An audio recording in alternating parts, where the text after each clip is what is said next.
তার সিংহাসনে বসছে। জয় জগন্নাথের জয়, জয় ভগবানের জয়, জয় সুভদ্রা দেবী জয়।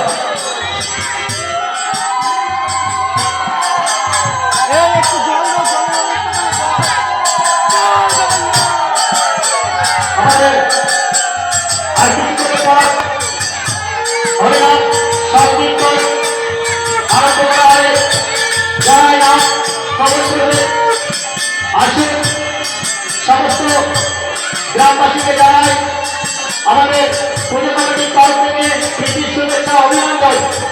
তার সঙ্গে জানাই আমাদের মহাপ্রভু উড়িয়াবাদ পুজো মন্ডলের সিংহাসনে প্রবেশকে যারা পুজো দেওয়ার ইচ্ছুক আপনারা আসুন। আমাদের মহাপ্রভু প্রবেশকে আর একটা আমাদের কমিটির টেবিলে নামটা লিখিয়ে যাবে। হ্যাঁ